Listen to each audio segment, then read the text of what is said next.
The Honorable Minister of the Federal Capital Territory, FCT, Nyesom Wike, has received the Touch of Unity for the 22nd edition of the National Sport Festival, scheduled to hold in Ogun State from 16th to 30th May this year. Representing the Minister, the Chief of Staff, Honorable Shidi Amadi, received the symbolic touch from FCT athletes and officials of the National Sport Commission at the FCT Minister's office in Abuja. This ceremony followed the official inauguration of the Touch of Unity by President Bola Ahmed Tinubu, which will move around the 36 states of the Federation. Wike, while emphasizing the role of the National Sport Festival in fostering national unity, expressed his gratitude to all involved in the Touch's unity, including the Mandate Secretary for the FCT Youth Secretariat, Honorable Abdullahi Ango, and the members of the National Sport Commission. He asked FCT athletes and coaches to dedicate themselves to achieving excellence in the games and to return with numerous victories. The minister further encouraged the coaches to impart their knowledge and skills effectively to the athletes, and promising that exceptional performances will be duly recognized. Touch of Unity yesterday at the Villa. That program marks the formal commencement of the National Sports Festival 2025. Today is the turn of FCT to formally receive that touch, and the Honorable Minister in his wisdom has asked me to represent him in receiving that touch. We are here today to briefly witness that event. I want to thank all of you that have made it possible to be here this morning, especially the Mandate Secretary for Youth Secretariat and members of the National Sports Commission that are here, that brought in the touch. The Touch of Unity, as the name signifies all, embodies all that unity represents in the body politics of Nigeria. The game that's about to start in Abuja is to also represent the unity of this country. It's a game that brings together all the states, the 36 states of the Federation, under one roof, where we come to show love, peace, understanding in the arena of sports. And so I use this opportunity to charge the representatives of FCT, our athletes and our coach. You are there to represent the Federal Capital Territory. Your minister is a man that is committed to accomplishment and performance. Your minister is committed to result. And so we urge all of you that will be representing FCT to go out there determined to ensure that you excel. Go out there and come back with results. We'll be here waiting to receive the laurels. As many as you can come back with. You do us joy, we'll be proud with your performance.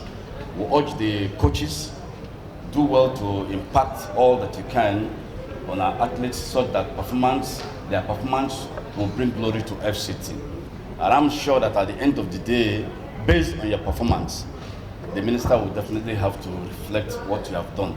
On this note, I want to thank all of you and to continue to wish you well, even as you continue to train for this event, the fiesta that will take place probably next month. Yes, for the fiesta that will take place next month, as you train, in your camping and all that you do, your preparation. I wish you well on behalf of the minister, and I hope that we'll come back home in a better form. Today, I want to thank all of you for coming, and as you go back, you have the blessings of the Honorable Minister and the Federal Capital Territory as you go back. Thank you and God bless you. Sound. The Director of Sports, FCTA, Luca Estefanos, affirmed that thorough preparations have been made to ensure the success of the FCT athletes at the 22nd National Sport Festival. He also called upon the athletes to strive for victory and bring pride to the FCT. The Touch of Unity, a traditional symbol of the festival representing unity, strength, and sportsmanship, will continue its journey across all the states of the Federation. What is my name? Director of Sport FCT. Of course, we've seen the commencement of preparations, let me put it that way, for the National Sports Festival. The Touch of Unity is in Abuja. What's your message to your athletes representing the FCT? Yeah, my message to them has always been the same. strive, win laurel, and make FCT proud. We have commenced a purposeful preparation to make FCT proud at the 22nd edition of the National Sport Festival. You will recall that for the first time outside FCT, that FCT will emerge with one-digit position. We came out 9th position at the 21st edition. So this 22nd edition, we are hoping to come nothing less than 5, 6, 7. So our preparation is geared towards finishing with that same one-digit position, either 5th, 6th, or 7th. Of course, it might not be possible, but we are praying with God everything is possible. We can also even come first, but our target is not to exceed, go beyond 7 positions. How many athletes do you plan to take? And in how many sports? In which sports? How many sports do you plan to take in? We are planning to go with 150 athletes in 22 sports.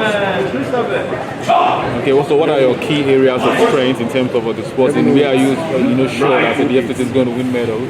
Well, all the sports medal hopeful zones, because a particular sport that didn't do well at the last festival can do well at the 22nd edition. But for the sake of the question you asked, I have fed my strength and my faith lines in gymnastics, karate, taekwondo, kung fu, athletics, football. In fact, all the sports. I have strength and I have confidence we are going to do well. Now, you just heard from the representative of the minister that they are going to give support for the team if they actually do well at the tournament. In terms of preparation of this athlete, welfare has been an issue over the years. This time around, have you been able to address all the issues concerning the welfare of the athletes? Well, I doubt whether welfare has been an issue in FCT. FCT, as I'm telling you, I want to put it on record that from Edo 2020 down to Delta 2021, no state has paid her athletes better than FCT. I said no state. Put it on record, and when you go to Abuja, do your findings.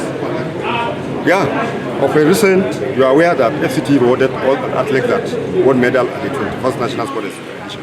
Some of them went home with over 1.9 million, 2.2 million.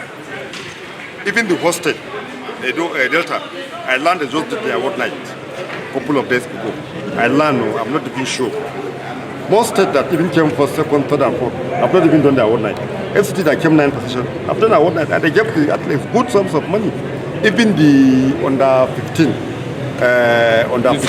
youth games, they were also rewarded. Of course, they were also handsomely rewarded, and they were all happy. All their parents were happy, all their guardians were happy, and we, the sport administrators, we were also happy. Even the administration that gave them the money was also happy. And so what assurances are you giving the minister that these athletes will surpass the record set in the last edition? I am giving the assurance based on our preparations. Based on our preparations is far better than the approaches we had in 2021. All right, thank you very much. Thank you. In another development, the FCT minister has conducted an extensive inspection of ongoing projects across the territory, all slated for commissioning in May to commemorate President Bola Tinubu's second anniversary in office. The inspection covered the rehabilitation of the International Conference Center (ICC), the development of Arterial Road Number 20, Wole Soyinka Way and its interchanges, the Arterial Road Number 16 and access roads to the judges' quarters in Kandape district. The minister expressed profound satisfaction with the progress and quality of work observed across all sites. He conveyed confidence in the timely completion of the ICC rehabilitation by Julius Beja, anticipating its reopening by May. The FCT minister also emphasized the economic significance of the ICC rehabilitation, outlining plans for its sustainable operation and management. Addressing the various states of disrepair, the minister stressed the commitment to a robust maintenance contract with Julius Beja post-rehabilitation, ensuring the facility's long-term upkeep and economic viability. Similarly, the FCT minister noted that the positive progress on the Arterial Road Number 20 interchanges being undertaken by GIMO and the connecting roads to the judges' quarters in Katapi by CGC, expecting their inauguration during the anniversary period. He announced the planned commissioning of satellite road projects in Kwali, Gwagwalada, and Buri area councils. Wike acknowledged the support of President Tinubu, emphasizing that the president's encouragements drove the development in the FCT. The minister addressed funding consigned for the ongoing project, confirming the utilization of the 2024 budgets and the submission of the 2025 budgets to the National Assembly, which will ensure continued financial support for these initiatives. He assured that the FCT administration is prepared to address any potential challenges to ensure project successful completion and inauguration. Let me thank you for the opportunity that you go around with us. We started with the International Conference Center, which is being carried out by Julius Berger. You recall sometimes last year when the Mr. President inaugurated the ECOWAS Parliament, it was a nice one for a country like Nigeria to have that as an International Conference Center. And Mr. President directed that the whole place to be shut down, and there should be a total rehabilitation. And by the grace of God, by May end, that International Conference Center will come back to life. It will be inaugurated by Mr. President as part of the second year anniversary. I'm happy that the contractor has committed itself to see that that will be done. We have also gone around to see the Southern Parkway and the Northern Parkway, which is being carried out by Gilmore. You can see the enormity of work that's going on. We believe by the grace of God that they have promised we shall also inaugurate those projects during the second year anniversary of Mr. President. Now again, we're here at this interchange. Here is called Kishu. At our back, you go to Maitama. You can see that the communities have cooperated and the company CGC have been able to demolish and got across to the road that Gilmore is carrying on. You can see all the other connecting roads leading to the judges' quarters. CGC has promised that all these roads, by the grace of God, will be inaugurated during the second year anniversary of Mr. President. Indeed, I'm very elated, very happy, and thank Mr. President for the support given to us, the encouragement for us to achieve this. It's not easy. This is not only projects that we inaugurated. We inaugurated also some satellite towns like A2 like Aguma, like Oshafa roads. We know also that we'll be going to Ossex tomorrow, which is also being carried out by CGC, and then the one being done by Sabido. In all, we are satisfied with the level of work, and we thank God for the opportunity through Mr. President that we have. I'm very happy for that. Okay. So talk us through the funding. I mean, for all of these projects, you also referred to the fact that a number of projects are going on in the area councils. The last time I asked you about the budget, you said the president is here to present it. Has that been done now? Well, as at yesterday, I have sent our 2025 budget as approved by FCT Executive Committee, and we would know that by today, tomorrow, Mr. President will have transmitted our 2025 budget to National Assembly. Already the 2024 budget will expire in June, and so the funds we have for these projects in 2024 is still being used. And by the time the 2025 budget is passed, we know that we won't have problems in funding. Okay. Your Excellency, sir, we have seen the massive work that is going on in the International Conference Center. Apart from the existing nature that the place is going to look like, what other economic value would that place be adding in the Nigerian economy? First of all, it's going to attract a lot of activities. And what we're trying to do now is that it's no longer to be business as usual. You know what happened last time? That it was given out to one senator who was making money and then tried to destroy that edifice. When we finish, we're going to have a maintenance contract with Julius Berger where we'll pay them and then they will be maintaining the place. The one problem we have in that society is lack of the maintenance culture, which is very bad.